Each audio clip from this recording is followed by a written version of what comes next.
Hello everyone, welcome to my daily blog. आज मी चालली आहे प्रोझन मॉलला, कारण आज मला लाईफ मध्ये फर्स्ट टाइम नेल एक्सटेन्शन करायचे होते. तर मग तिथे अंडरग्राउंड पार्किंगला द नेल हब स्टुडिओ आहे, मी तिथे व्हिजिट केलं.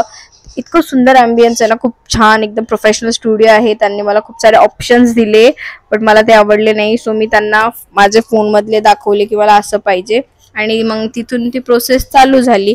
एक माझं स्वप्न होतं की मला लॉंग नेल्स पाहिजे, पण मी इतकी भयानक नेल बायटर आहे की मी नेल सोबत माझं स्वप्नही खाऊन घ्यायचे. बट मी आता ठरवलंच होतं की मला लॉंग नेल्स हवेत, आणि ते पण एकदम सुंदर अँड प्रोफेशनल आणि टिकाऊ पाहिजे. लाईफमध्ये बाकी काही टिकाऊ असो की नाही, कदाचित नेल्स तरी पाहिजे होते मला. सो मी तिथे गेले आणि टेम्पररी नेल एक्सटेन्शन करून घेतलं त्यांच्याकडून. त्यांनी प्रोसेस चालू केल्यानंतर त्यांना कळलं की माझी नेल्सची हेल्थ खूप खराब आहे. लाईक मी इतकी आळशी आहे ना, मी प्रॉपर हेअर केअर करते ना, प्रॉपर स्किन केअर ना, प्रॉपर नेल केअर. तर म्हणून ती हेल्थ खराब होती. मग त्यांनी ते प्रॉपर क्लीन केलं आणि आर्टिफिशियल नेल्स त्याच्यावरती स्टिक केले. मला हवी होती तेवढी हाईट ठेवली, बाकीचे ते कट डाऊन केले आणि त्याला एक प्रॉपर शेपमध्ये कन्वर्ट केलं. ही सगळी प्रोसेस करताना त्या मॅमनी मला खूप सारे सजेशन दिले की नेल्स कसे प्रॉपरली वाढतील, त्याची हेल्थ कशी चांगली राहील आणि ते कसे सुंदर दिसतील. तर ते सगळं सांगत होते. मग शेप देऊन झाल्यानंतर त्यांनी ते प्रॉपर क्लीन म्हणजे त्याचं जे आर्टिफिशियल नेल्स होते ते छान सुंदर क्लीन केले, कारण आता आम्हाला फायनली त्याच्यावरती बेस कोट अप्लाय करायचा होता. मग बेस अप्लाय केल्यानंतर त्यांनी त्याच्यावर मला न्यूड कलर्स हवे होते, कारण ते मला आता पुढे खूप इव्हेंट आहेत कंटिन्यू. सो माझ्या सगळ्या आउटफिटवर मॅच होतील म्हणून त्यांनी मला न्यूड कलरमध्ये दिलं. बेसिकली मला ब्राईट कलर्स आवडतात, बट ह्यावेळेस न्यूड कलर ट्राय केलं, म्हटलं बघू कसं दिसतं.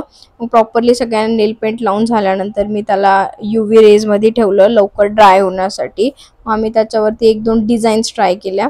जे आम्ही स्टार्टिंगला डिझाईन ट्राय केली होती ते सिल्वर कलरनी केली. मग ते सिल्वर कलर काही दिसतच नव्हतं. मग व्हाईट कलरनी केली, पण ते माझा स्किन टोन अकॉर्डिंग सूट नव्हतं. मग ते सगळी काढून टाकली आणि फायनली आम्ही फ्रेंच कर्वमध्ये कोनिकल्सला कवर करून डिझाईन असं मनानेच विचार केला आणि ते करायला स्टार्ट केलं. मग आता फायनली त्यांनी माझं लाईक ऑलमोस्ट सगळे नेल आर्ट कंप्लीट केलं. आणि मग मी त्याला UVमध्ये ठेवलं लवकर ड्राय होण्यासाठी आणि त्याला ॲड ऑन्स देण्यासाठी. मग त्याच्या पुढं आम्ही त्याला एक सिंगल सिल्वर लाईन पण दिली. त्याचा फायनल लुक खूप सुंदर आला होता. ॲक्च्युली ते एकदम प्रोफेशनल नेल आर्ट दिसत होतं. मला तर माझं फायनल लुक खूप आवडला. जितकं माझं दिवसभर मूड खराब होतं ते माझे नेल्स बघून एकदम रिफ्रेश झाला होता. हे सगळं प्रोसेस कंप्लीट झाली. त्याच्यानंतर त्याला फायनल कोटिंग देऊन आम्ही लुक कंप्लीट केला आणि फायनल रिझल्ट्स हे तुम्ही लास्टला बघू शकताय. मला तर खूप आवडले होते. तर तुम्हाला पण लॉंग नेल्स आवडत असेल, तुमचे शॉर्ट असेल, तर मग इथे नक्की व्हिजिट करा. माझं तर सगळ्यांना हे पर्सनल सजेशन राहील, कारण त्यांच्याकडे भरपूर डिझाईन्स अवेलेबल आहेत आणि इथे संगीता आणि पूनम त्यांची सर्व्हिस खूप चांगली आणि ते स्वतः खूप चांगले आहे. सो माझं ते इथे एक्सपिरियन्स खूप छान होता. तर तुम्हाला कमेंट करून सांगा माझं डिझाईन कसं वाटलं आणि सबस्क्राईब करायला विसरू नका. Okay, bye, see you soon.